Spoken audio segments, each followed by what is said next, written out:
Alright, so the full Scrapyard mixtape by Quadeca has finally released, and I gotta say, the rest of it definitely did not disappoint. Oh my fucking god. So, okay, so obviously, half of the songs on here, right, they came out in 2023. I already heard all of those. I think there was like 7 or 8. That would be Dust Cutter, A La Carte, Easier. Even if I tried, you don't know me like that. I make it look effortless. Guess who? Under my skin. Yeah, those. But then he added another 7 tracks with this the full project that he released on February 16th. And I just gotta say, I've loved it. I've loved it so much. Like it.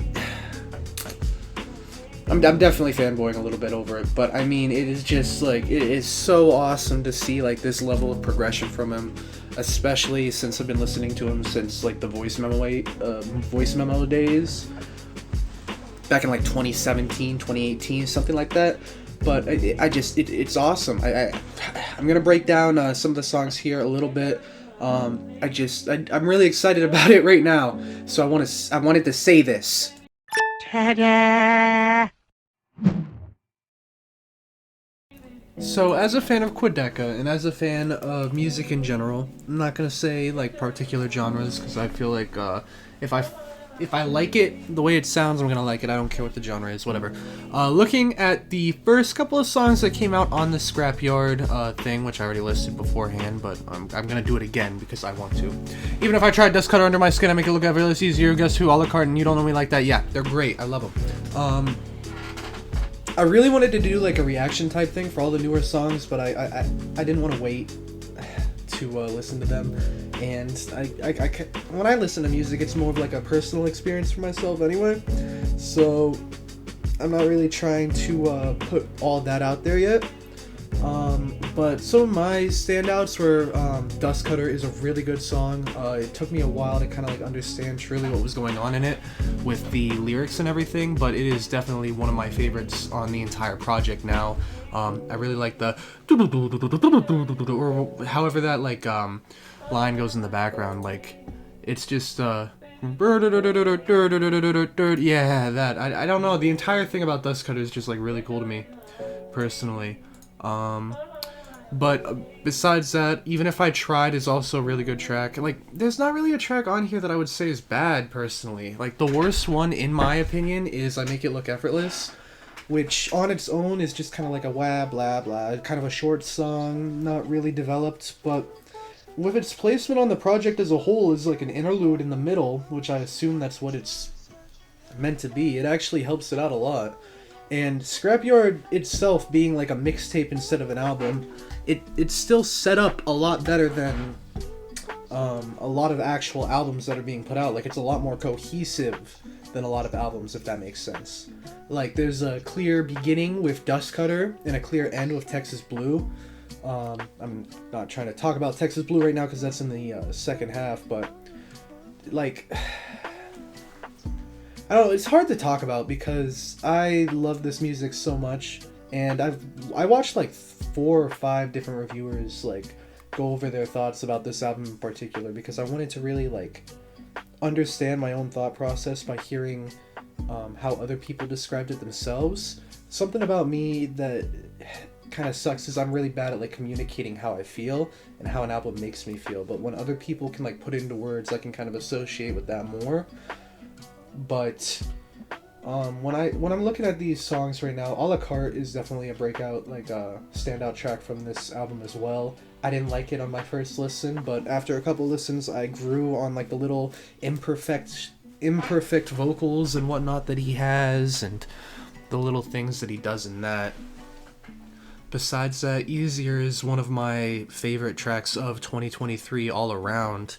I actually just got a tattoo recently with the Scrapyard 3 album cover when that came out, which is just like the little dude walking with the footsteps. But Easier is just a beautiful little R&B track, great singing. I can resonate a lot with it due to personal things myself. And I think that's something that kind of connects me to a lot of Quadeca's music as well, is I kind of resonate a lot with what he has to say and his writing is so powerful, and the way that he weaves that into his production is powerful as well. And I love the emotion in it all. I love his delivery. It's not perfect all the time. I feel like, I don't know, for me, a lot of like the vocal distortion on some of these songs, like Under My Skin, it took me a while to kind of grow on that sound. It's a lot more closer to like the sound in I Didn't Mean to Haunt You, which is an album that I adored, but like outside of the context of that album, it's hard to kind of see a song like that and like find myself listening to it on my own. I definitely do still though. Like there's times where I feel like putting on like Under My Skin or something, because that second half and like the ending of it is beautiful and it ties the whole thing together in my opinion. But also looking at it, I mean, You Don't Know Me Like That, that was one of my favorite songs when it came out as well. Like all of these songs, there wasn't a single one that I didn't really listen to from the first 3 Scrapyard things, Scrapyard releases on repeat. The only one that I didn't was I Make It Look Effortless. And really what I did is I put it all on a playlist and I just had it on shuffle anyway half the time, mixed with a bunch of my other shit, so I wouldn't even skip it like that, you know? But yeah, I think it's time that I talk about some of the newer tracks and how they made me feel. There's definitely a lot more about this album now that he added like these other 7 extra songs, which are all just amazing in their own right. I can't wait. Ta-da!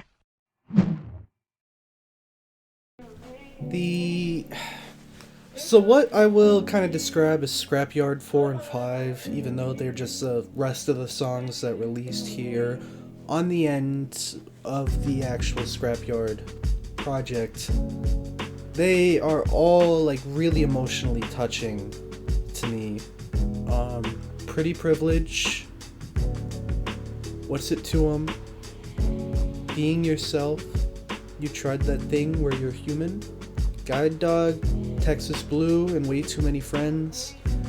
I connected with them all a lot in a bunch of different ways, but I think my favorite one out of them is probably Texas Blue with Kevin Abstract. It's a beautiful song. It's got some Bon Iver inspiration in there, which I really like because I've been on a huge Bon Iver kick lately.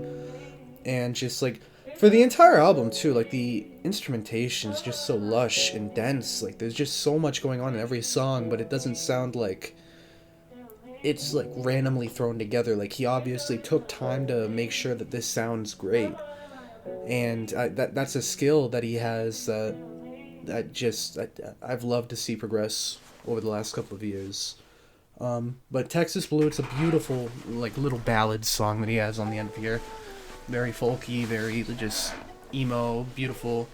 And then there's Guide Dog, which is like just some dude with a guitar singing, and he's singing his fucking heart out. So emotional, so just...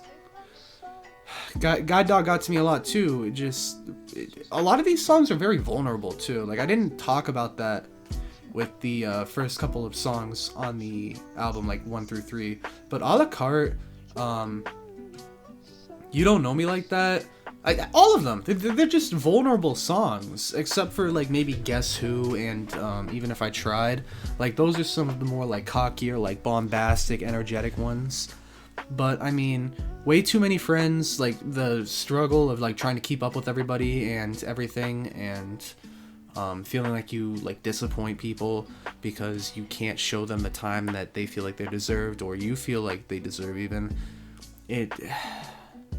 It's all hard just trying to balance like personal life with work life with everyone in your life, you know? Pretty Privilege, that song struck a chord with me as well. Maybe not for the most obvious reasons. I don't want to go into that too much because of personal type shit, but it's all just like very emotional. It's all very good writing. Like his pen game is insane. Leagues above like what it was in Voice Memos or From Me to You, even though back then it was still good. Like From Me to You is what really like cemented me as a fan of Quadeca. And just the progression into I Didn't Mean to Haunt You and the progression into Scrapyard, it's awesome. It really is. What songs have I not talked about yet? Way Too Many Friends I just talked about. So Being Yourself, I really like Being Yourself. I really like the development of it throughout the entire track. It's not something that I listen to a ton because I don't know, it just isn't like as catchy to me, but it's very powerful. It's definitely something I'll listen to like if I'm feeling a certain type of way. And probably like one of the best technically made songs that Quadeca's ever made. You Tried That Thing Where You're Human. It's very uncomfortable for me to listen to personally because of how much I relate to it, and it's such a depressing track, but it's also like just so beautiful. Like you gotta take the time to like just listen to it, and like the music video for it was powerful as well. And I mean, overall, I just feel like Quadeca is heading in a very strong direction with his music. I'm definitely more excited than ever to see what he has coming up. And he already has some sort of project announced that he announced at the end of his Way Too Many Friends music video, which I'm excited to see that too. So it's all just kind of seeing where he goes from here. I just watched Fantano's review of the album. He gave it a light 9, which is incredible for Quadeca because he's looked up to Fantano for his whole career. And he was extremely happy when Fantano gave him a 5 on From Me to You. I think he got a 5 and then a 7 on I Didn't Mean to Haunt You, which the progression is obviously steady. I mean, this one got a 9. I know what I'm saying, but I'm having a hard time describing it. But a lot of people are really positively receiving this album. I've been showing it to some people in real life. It's got some power, I think, even with non-music nerds that are looking for this type of thing. And I'm really excited to see how Quadeca pushes this sound forward. And in my personal opinion, this album is going to be mixtape. This is going to be probably one of my favorite releases of 2024, and we're only 2 months into it. I can't wait to see what else comes this year. And yeah, hope you guys have a good day.